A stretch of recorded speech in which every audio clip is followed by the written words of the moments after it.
ময়মনসিংহের ফুলবাড়িয়া উপজেলার পলাশতলী গ্রামের ইয়াসির ইসলাম নীরব শারীরিক প্রতিবন্ধকতা সত্ত্বেও এবার এসএসসি পরীক্ষায় জিপিএ 5 অর্জন করেছেন। দরিদ্র কৃষক সিরাজুল ইসলামের ছেলে নীরব বাবার কৃষিকাজের মাধ্যমে সংসার চলে, যা তাদের 5 সদস্যের জন্য খুবই সীমিত।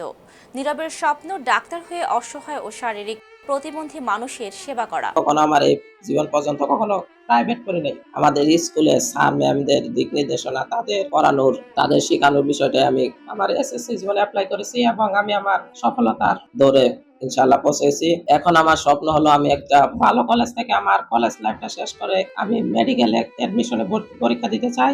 শারীরিক প্রতিবন্ধকতা থাকা সত্ত্বেও নীরব কখনো পড়াশোনায় পিছিয়ে পড়েনি। প্রাথমিক বিদ্যালয়ে পড়ার সময় তার বাবা তাকে কোলে করে স্কুলে নিয়ে যেতেন। মাধ্যমিক ওঠার পর সহপাঠীরা তাকে স্কুলে নিয়ে যেত। শারীরিক কষ্টের মধ্যেও নিয়মিত পড়াশোনা চালিয়ে গেছে সে। এসএসসির ফল প্রকাশের পর জিপিএ 5 অর্জনের খবর ছড়িয়ে পড়লে পরিবার, শিক্ষক ও প্রতিবেশীদের মাঝে আনন্দের বন্যা বয়ে যায়।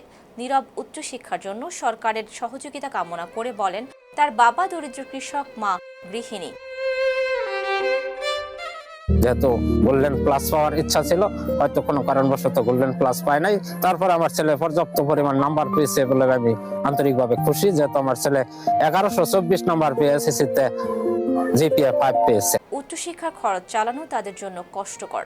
তবে বাবা সিরাজুল ইসলাম বলেন, ছেলেকে উচ্চশিক্ষায় শিক্ষিত করার মতো সামর্থ্য তাদের নেই। সরকারের সহযোগিতা পেলে তার ছেলে স্বপ্ন পূরণের সুযোগ পাবে। সাইমারু পাওয়ার দ্য পিপল।